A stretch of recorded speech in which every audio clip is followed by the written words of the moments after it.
신명기 11장 축복의 그림신산 그리고 저주인 예발산에 대해서 나옵니다. 순종을 하면 어떤 복을 받을 것이다. 순종하지 않으면 저주를 받을 것이다. 라고 그렇게 본문에서 말하고 있습니다. 먼저 1절에서 17절을 보면 순종하는 자에게 약속된 축복, 하나님의 그 은혜를 잊지 말아라. 그리고 하나님의 명령을 순종해라. 라고 그렇게 말하고 있습니다. 여러분, 이스라엘 백성들은 한마디로 하나님의 은혜로 살아가는 한 민족이라 그렇게 말할 수 있습니다. 실로 이스라엘 백성들은 이 고역의 땅 애굽에서 400년간 신음하면서 고통당하던 때에 그들을 잊지 않으셨던 분 하나님의 도움으로 출애굽을 할 수 있었습니다. 그들의 출애굽 과정에서 이스라엘의 그 백성들의 공로라고는 할 만한 것은 아무것도 없었습니다. 오직 하나님의 주권적인 은혜만이 높이 드러날 뿐입니다. 여러분, 하나님의 은혜는 이스라엘 백성들이 광야 40년 생활을 하는 동안에 계속해서 하나님의 은혜는 끊이지 않았습니다. 사실 광야란 것은 물과 음식을 구할 수가 없는 것입니다. 그리고 광야는 갖가지 위험, 독사나 정갈 등 이 산재에 있는 죽음의 땅입니다. 이처럼 여러분, 이렇게 죽음이 크게 입을 벌리고 있는 이 광야에서 이스라엘 백성들이 40년간을 생활할 수 있었다라는 것, 바로 하나님의 은혜, 기적 중에 기적이 아니라고 말할 수가 없죠. 여러분, 물론 그 기적의 주역은 바로 이스라엘 백성들을 매일 먹이시고 매일 지켜주셨던 분, 바로 하나님입니다. 여러분, 뿐만이 아니라 이스라엘 백성들은 광야를 행진하는 동안에 끊임없이 또한 불평하였습니다. 원망했습니다. 기회만 허락되면 여지없이 불신앙과 반역을 일삼았습니다. 여러분, 그 대표적인 사건이 바로 가데스 바네아 반역 사건. 어떤 사건인지 아시죠? 여러분, 고라 일당의 반란 사건을 들 수가 있습니다.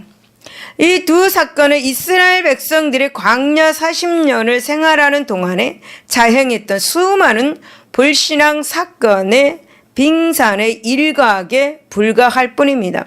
이처럼 여러분, 습관적으로 범죄한 이 이스라엘 백성들이 이제 마침내 40년간의 광야 방황 생활을 종결짓고 그렇게도 말하던 가나안 땅에 이제 들어갈 수 있었습니다. 여러분, 그들이 가나안에 들어갈 수 있었던 것은 바로 하나님의 초월한 그 소월적인 은혜 때문이었음을 아무도 부인할 수가 없을 것입니다. 여러분, 모세는 이렇게 하나님의 은혜로 가나안에 들어가기 직전에 있는 이스라엘 백성들을 향하여서 은혜를 받은 백성답게 하나님 말씀대로 절대 순종해야 할 것을 촉구하게 됩니다. 그렇다면 하나님의 말씀에 순종하되 어떤 자세로 순종해야 되는지 본문을 살펴보도록 하겠습니다. 1절에서 7절을 보면은 은혜를 기억하고 자발적으로 순종해야 된다. 여러분, 1절 그런즉 내 하나님이 여호와를 사랑하여 그가 주신 책무와 법도와 규례와 명령을 항상 지키라. 7절에 보면은 너희가 여호와께서 행하신 이 모든 큰 일을 너희의 눈으로 보았느니라 라고 그렇게 말씀합니다. 여러분, 이스라엘 백성들이 하나님의 명령에 절대 순종할 수밖에 없는 가장 큰 이유, 바로 그들이 하나님의 은혜를 넘치도록 받았기 때문입니다. 하나님의 은혜를 받았기 때문에 하나님의 명령에 절대 순종을 해야 된다라는 거죠. 여러분, 실로 이스라엘 백성들은 하나님의 은혜 없이는 생겨날 수도 없었던 그런 민족입니다. 또 가나안 복지에 관한 꿈도 꾸지 못할 그런 민족이었습니다. 더욱이 여러분, 만약에 하나님께서 그들을 공의의 칼날로만 심판하시기라도 하신다면 그들 중에 살아남을 자는 아무도 없었을 것입니다. 그러나 여러분, 하나님은 애굽에서도 광야에서도 이스라엘 백성들을 버리지 아니하시고 그들을 사랑하셨고 가나안 복지까지 그렇게 이르게 하셨습니다. 따라서 여러분, 이스라엘 백성들은 당연히 하나님이 원하시는 것을 쫓아 행해야만 했습니다. 이스라엘 백성들은 자신들에게 베풀어 주셨던 하나님의 그 은혜를 늘 기억하면서 그분의 명령에 순종해야만 했습니다. 그리고 하나님을 진심으로 사랑하여서 그 명령을 지켜가야만 했습니다. 즉, 그들의 순종의 동기는 은혜의 뿌리를 둔 것이고 순종의 동기는 순수 사랑으로 해야 된다 라고 그렇게 말씀합니다. 여러분, 진실로 하나님을 사랑하는 자는 너무도 자연스럽게 자발적으로 하나님의 명령에 순종하는 것을 볼 수가 있습니다. 하나님의 은혜가 너무나 커서 자발적으로 순종하는 것. 여러분, 우리들의 하나님께 하는 순종은 무엇입니까? 여러분, 어떤 마음을 가지고 하나님께 순종하고 있습니까? 이 자리에 나와서 하나님께 예배를 드리고 있습니까? 어떤 마음으로 이렇게 나와서 하나님께 예배를 드리고 있습니까? 여러분, 예배를 드리는 거에 대해서 어떤 조건을 내세우고 있습니까? 여러분, 아니면 순수 그 자체 사랑의 뿌리를 두고 하나님 앞에 나와서 하나님께서 명령하셨으니까 나와서 예배를 하나님께 드리고 있는 그 순종의 모습입니까? 어떤 모습으로 이 자리에 나왔습니까? 사랑하는 여러분, 우리들은 하나님의 사랑의 기초로 예수 믿고 구원을 얻었습니다. 이것은 하나님의 은혜입니다. 우리의 삶의 모든 것이 다 하나님의 은혜입니다. 하나님의 은혜 없이는 우리는 살아갈 수가 없는 존재입니다. 그것을 믿습니까? 여러분, 우리는 이 은혜를 기억해야 돼요. 하나님의 이 은혜를 기억하고 하나님 말씀에 자발적으로 순종해야 돼요. 순수한 마음을 가지고 하나님의 명령이니까, 하나님의 말씀이니까 그것에 순종하면서 우리는 살아가야 할 존재들입니다. 할렐루야. 이 하나님의 자녀들이 이 하나님 말씀 앞에 순수하게 순종하고 나갈 때 하나님은 우리에게 복을 주시는 것을 믿으시기를 바랍니다. 두 번째 본 8절에서 15절을 보면은 약속을 믿고 기쁜 마음으로 순종을 해야 합니다. 8절에 보면 너에게 명하는 모든 명령을 지키라. 그리하면 너희가 강성할 것이요 너희가 건너가 차지할 땅에 들어가서 그것을 차지할 것이요 후손에게 주리라고 하신 땅 곧 젖과 꿀이 흐르는 땅에서 너희의 날이 장구하리라. 장수한다는 거죠. 너희가 건너가서 차지할 땅은 산과 골짜기가 있어서 하늘에서 내리는 비를 흡수하는 땅이요 내 하나님 여호와께서 돌봐주시는 땅이라. 연초부터 연말까지 내 하나님 여호와의 눈이 항상 그 이에 있다. 그러면 아무도 해치지 못하겠죠. 항상 하나님의 눈이 우리와 함께 있다. 악한 자가 만지지 못하게 하는 거죠. 13절에 보면 내가 오늘 너에게 명하는 내 명령을 너희가 만일 청정하고 너희 하나님 여호와를 사랑하여 마음을 다하고 뜻을 다하여 섬기면 때를 따라서 늦은 비, 때를 따라서 이른 비, 먹을 거, 입을 거, 우리가 원하는 거, 모든 것 다 적당한 때에다 두신다는 것이에요. 그리고 곡식과 포도주가 기름을 얻을 것, 양식을 주신다는 것, 가축을 위하여 들에 풀이 나게 하시리니 네가 먹고 배부를 것이다. 우리가 먹고 배부르는 생활, 풍성한 생활을 하게 해주신다는 것입니다. 여러분, 하나님의 은혜를 늘 기억하고 그분을 사랑하는 마음에서 그 명령을 자발적으로 순종하는 것은 바로 하나님의 은혜로 구원받는 자의 당연한 그런 기본 도리입니다. 그런데 놀랍게도 하나님은 너무나 당연한 이 도리를 행하는 자들에게 복을 주신다는 겁니다. 차고 넘치는 은혜를 주신다, 베풀어 주실 것이다 라고 그렇게 약속을 하고 있다라는 거죠. 즉 하나님께서는 당신의 명령에 절대 순종하기만 하면 그들로 강하게 하시고 가나안 땅을 얻게 하시고 땅을 얻게 하시고 땅 부자 되시기 바랍니다. 여러분, 그 땅에서 우리 살고 있는 이 땅에서 영원히 장수할 것이고 특별히 보호해 주시고 또 특별한 풍성한 소출, 번영의 축복 허락해 주신다고 약속을 해 주셨어요. 하나님의 명령에 순종만 하면, 좀 어떤 토를 달지 않고 하나님이 이거 해라, 그러면은 그것에 순수한 동기를 가지고 순종을 한다면 이렇게 복을 주신다는 거예요. 그것을 약속하셨어요. 여러분, 하나님은, 따라서 이스라엘 백성들은 이 같은 하나님의 약속을 굳게 믿고 더 기쁜 마음으로 그 명령에 순종해야 했습니다. 여러분, 그렇다면 우리가 이 땅에서 풍성한 삶을 살기 위해서는 어떻게 해야 할까? 바로 하나님의 약속의 말씀을 믿어야 돼요.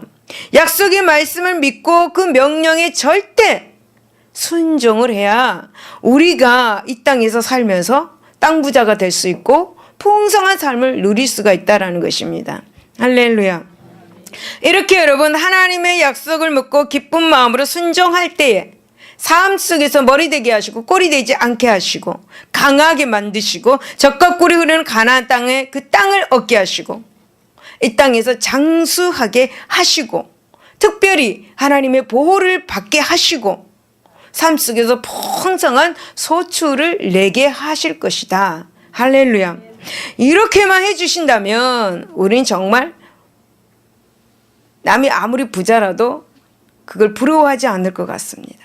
근데 이 축복을 받기 위해서는 순수한 동기, 어떤 조건을 내세우는 것이 아니라 순수한 동기로 하나님의 말씀에 순종을 해야 된다는 거예요. 할렐루야. 순수한 동기로 저와 여러분은 하나님 앞에 순종할 수 있기를 바랍니다. 여러분, 운동 경기자는 에비덴상을 위해서 더욱 진력합니다. 이렇듯이 하나님의 사람들은 빌립보서 3장 14절에서의 말씀처럼 하나님께서 예비해 두신 약속된 상금을 바라보면서 주어진 사명에 최선을 다하며 하나님의 말씀을 믿고 또 순종해 나가야 될 줄로 믿습니다. 할렐루야. 16절에서 17절을 보면은 스스로 삼가하고 심판을 기억하며 순종해야 됨을 알 수가 있습니다. 너희는 스스로 삼가하라.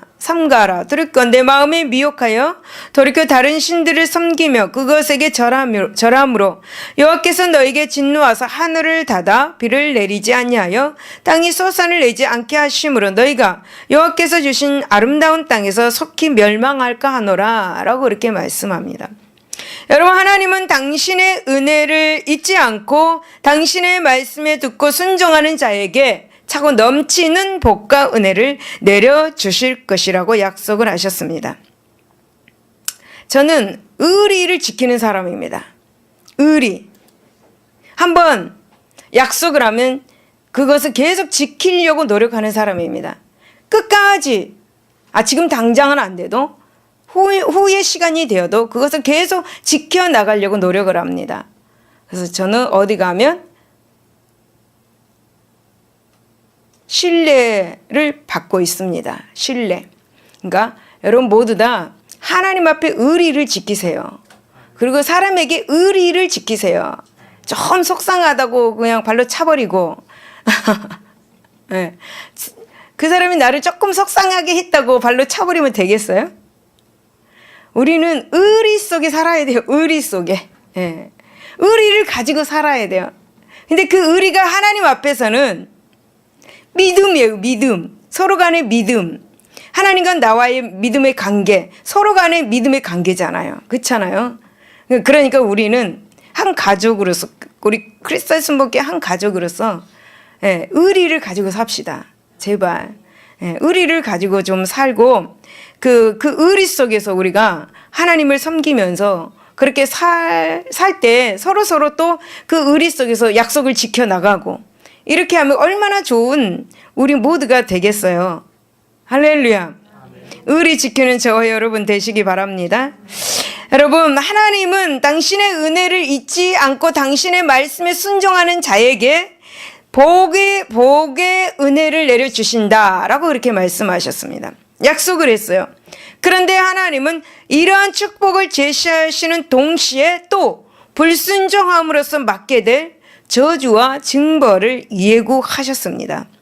여러분, 사실 인간은 약간만 편해지고 조금만 풍요로워지면 어떻게 될까? 나는 이렇게 멋있어. 나는 교만해진다. 자신은 교만해지는 걸 모릅니다. 근데 스스로 교만해집니다. 교만해지기 쉬운 것이 바로 인간입니다. 좀 돈이 좀 있게 되면 좀 풍요로운 삶을 살게 되면 이렇게 될 수밖에 없는 것이 바로 인간입니다. 그런데 우리는 예수를 믿음으로 어떻습니까? 절제하며 살아갑니다. 절제하면서 노력하면서 살아갑니다. 근데 이렇게 인간은 약간만 편해지고 약간만 조금 풍요로워지면 교만해지기 쉬운 인간. 그래서 하나님을 떠나고 그 다음에 또 자신의 고집대로 행하는 존재가 바로 인간입니다. 만약에 가나안의 풍요로 인해서 이스라엘 백성들이 교만하고 자신의 고집대로 행한다면 이제까지 하나님께서는 지금까지 그들에게 내리셨던 이 축복의 창고를 아마 굳게 닫고 징계하실 것입니다. 그것이 바로 열왕기상 17장 1절에서 7절에 보면 나와 있는 말씀입니다. 따라서 여러분, 이스라엘 백성들은 그 같은 사실에 유념하여서 스스로를 삼가고 근신해야 했습니다. 그리고 하나님의 그 심판을 결코 소홀히 생각하지 않고 하나님이 말씀하신 그 명령을 철저히 순종해 나가야 했습니다. 사랑하는 여러분, 우리도 하나님의 그 심판을 소홀히 생각하면 안 됩니다. 하나님의 그 심판을 우린 심각하게 생각해야 됩니다. 그래서 날마다 그 심판이 있다라는 생각을 하게 된다면 철저하게 하나님 앞에 순종하면서 나갈 것입니다. 사랑하는 여러분, 우리 하나님의 말씀에서 삼가하라는 것은 삼가고 스스로 삼가하고 우린 늘 생활 속에서 하나님의 심판이 반드시 있다라는 사실을 우리는 기억하면서 우리는 신앙생활하고 순종해야 될 줄로 믿습니다. 여러분, 하나님의 심판이 하나님께 드릴 가장 값진 예물이 있다면 하나님의 백성이 하나님께 드릴 가장 값진 예물이 있다면 무엇이라고 여러분들은 생각을 하십니까? 혹 찬양, 혹 화려한 예배, 아니면 훌륭한 헌금이라고 여러분 생각하십니까? 하나님께 드릴 가장 값진 예물 무엇이라고 생각하십니까? 여러분, 하나님이 참으로 기뻐하시고 원하시는 값진 예물은 바로 하나님 말씀 앞에 순종입니다. 하나님 말씀 앞에 순종하는 것, 하나님의 명령에 순종하는 것이 하나님께서 가장 기뻐하시고 원하시는 값진 예물이라는 것입니다. 할렐루야. 그러기에 사무엘은 말하기를 사무엘상 15장 22절에 순종이 제사보다 낫고 듣는 것이 수양의 기름보다 낫다라고 그렇게 말씀하셨습니다. 여러분, 그러면 어떻게 순종해야 합니까? 하나님의 은혜를 기억하고 자발적인 심정으로 순종해야 합니다. 또 하나님의 약속을 믿고 기쁜 마음으로 순종해야 합니다. 그리고 스스로 삼가하고 하나님의 심판을 기억하며 순종을 해야 합니다. 그럴 때 하나님께서 우리의 생각 이상으로 우리를 축복해 주실 것입니다. 할렐루야. 18절에서 32절을 보면은 축복과 저주의 원인, 그리고 그린 신상과 에발산에 대해서 나오고 있습니다. 여러분, 이스라엘 백성들의 지도자 모세는 이제 자신의 설교를 통하여서 이스라엘 백성들이 하나님의 은혜로 이제 가나안에 들어가게 될 때에 잊지 말고 반드시 실행해야 할 한 가지를 일러주었습니다. 그것이 무엇이냐? 바로 이스라엘 백성들을 둘로 나누어서 그린 심산과 예발산에 세운 후, 그 다음에 축복과 저주를 선포하는 경건한 행사를 추진하라고 하는 그것이었습니다. 여러분, 이러한 당부는 여호수아 8장 30절에서 35절에 가나안 입성 직후 새 지도자 여호수아에 의해서 실행이 됩니다. 여러분, 본문에서 제시된 이 그린 심산과 예발산은 모두 세겜성 창세기 12장 6절에 그 근처에 위치해 있습니다. 이것은 너비가 약 200m 정도 되는 골짜기 하나를 사이에 두고 남북 방향으로 그렇게 서로 마주 보고 있습니다. 산들이. 그중 축복의 산이라 불려지는 이 그림신산은 바로 해발 약 855m 가량의 높이로서 오늘날의 예벨 여투르에 해당이 되고 있습니다. 그리고 여러분, 저주의 산이라 불려진 에발산은 해발 약 920m 가량의 높이로서 오늘날의 예벨 에스라미에라고 그렇게 해당합니다. 창세기 25장에 보면 나와 있습니다. 그런데 여러분, 이 두 산이 축복과 저주의 산으로 선택되고 불려지는 데는 여러 견해들이 있다고 합니다. 이 견해들을 한번 살펴보면은, 첫째는 그림신산은 산림이 무성하여서 생명의 기운이 왕성한 곳이고, 예발산은 거의 항폐화되다시피 한 곳이기 때문이다 라고 해서 이렇게 그림신산은 축복의 산, 그리고 예발산은 저주의 산이다, 이렇게 이제 분리하는 견해가 있습니다. 그리고 두 번째는 그림신산은 일조 시간이 길어가지고 항상 밝은 곳이고, 그리고 예발산은 햇빛이 잘 들지 않아서 어둡고 그늘진 곳이기 때문이라는 그런 견해가 있습니다. 그러니까 남북이라 그랬잖아요. 그러니까 그림신산은 남쪽에 있는 것 같고, 그러면 에벨산은 북쪽에 있는 것 같습니다. 여러분, 집을 한번 놓고 생각해 보세요. 남쪽 향, 하루 종일 빛이 들어오잖아요. 북쪽 향 어떻습니까? 빛이 조금 들어오다 말잖아요. 이것을 생각할 때, 그림신산은 축복이고 예발산은 북쪽이니까 저주, 이렇게 이제 생각하면 될 것 같습니다. 여러분, 이후에 어쨌든 이제 하나님이 이 두 산 위에 이스라엘 백성들을 세우시고 그들에게 순종과 불순종에 따른 축복과 저주를 선언하셨습니다. 그럼으로써 이스라엘 백성들의 경건 생활을 촉구하셨던 것입니다.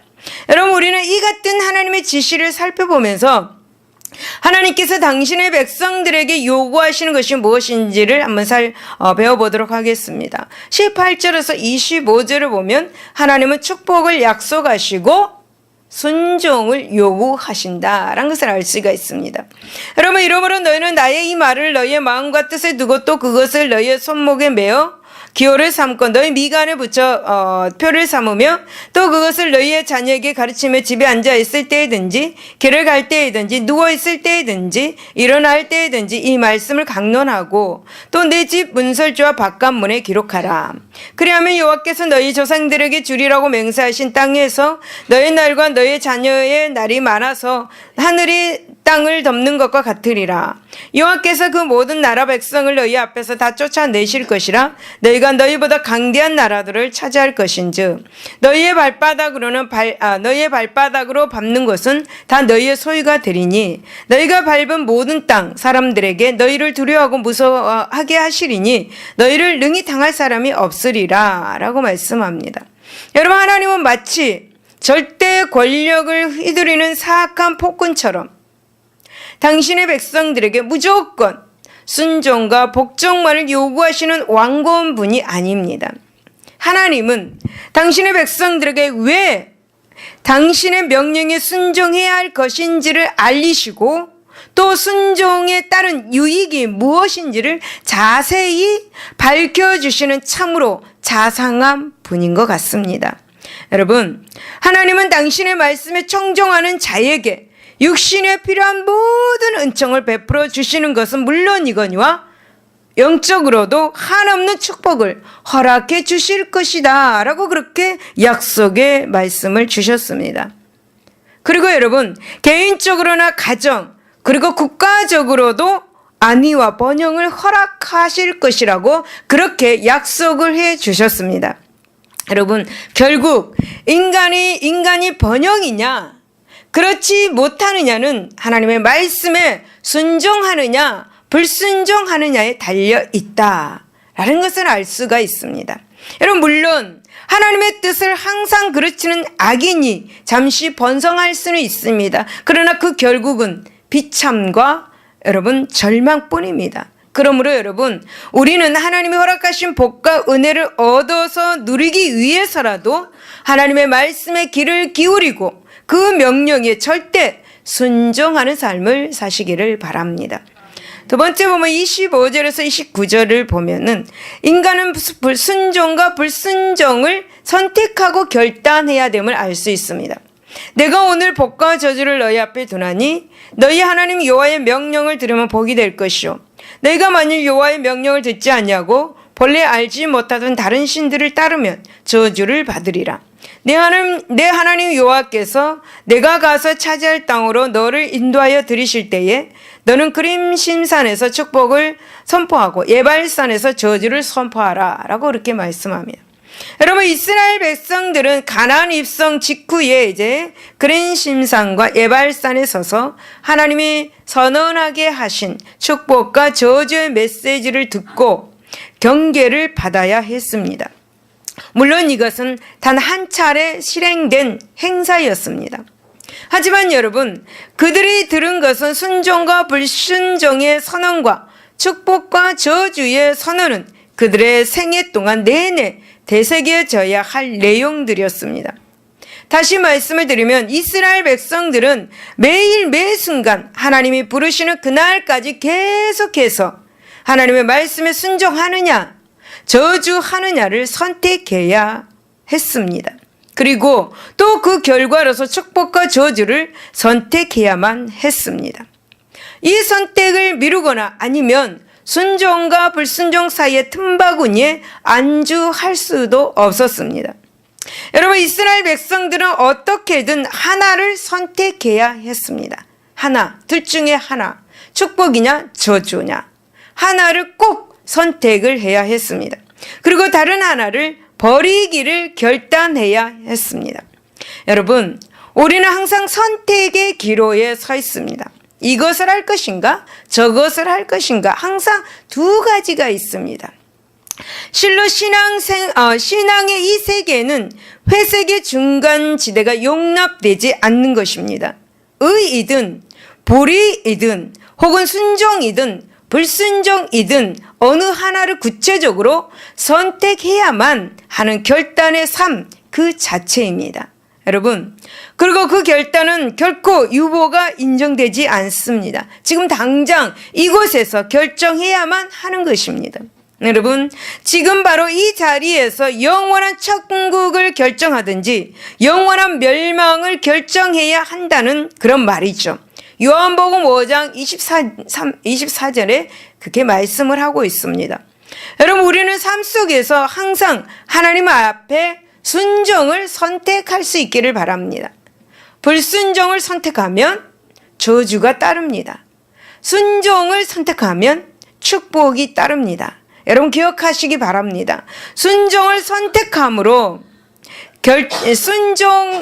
순종을 선택으로 결정이 날 때, 우리 마음에 순종을 선택하기로 결정을 할 때 하나님께서는 일하시고 축복하신다는 사실을 기억하시기 바랍니다. 할렐루야. 결론입니다. 여러분, 우리는 매일 매 순간 결단과 선택을 요구받고 요청받고 있습니다. 특히 하나님께 순종하느냐 불순종하느냐 하는 이 문제에 있어서 더욱 집요하게 이 결정과 선택을 요청받고 있습니다. 사실 여러분, 우리는 이 같은 문제를 너무 쉽게 가볍게 생각하는 경향들이 있습니다. 이건 정말 중요한 것입니다. 그러나 여러분, 분명히 알 것은 이 결단, 무엇을 선택하느냐, 이 결단, 이 선택을 통하여서 우리의 생각, 사가 결정이 된다는 것입니다. 또 우리의 영원한 미래가 결정된다는 사실입니다. 여러분, 더욱이 이 결단과 선택에 있어서 많은 중간지대가 없음을 잊어서는 안 될 것입니다. 미지근하면 입에서 토해버린다 라고 말씀을 하셨죠. 여러분, 뜨겁느냐 차느냐 그중 하나만 선택하라는 것입니다. 여러분, 이제 우리 역시도 그림심산에 선포된 이 축복을 취할 것인지 혹은 예발산에 선포된 저주를 취할 것인지를 우리 날마다 삶 속에서 선택을 해야 합니다. 여러분, 어떤 선택을 할 것입니까? 우리들은 항상 그림심산의 축복을 선택하시기를 바랍니다. 그것이 바로 우리 영원한 천국에 들어갈 수 있는 축복의 문입니다. 할렐루야. 그림심산 앞에 선택하여 하나님께 영광 돌리는 저 여러분이 되시기를 예수 이름으로 축원을 드립니다. 기도하겠습니다.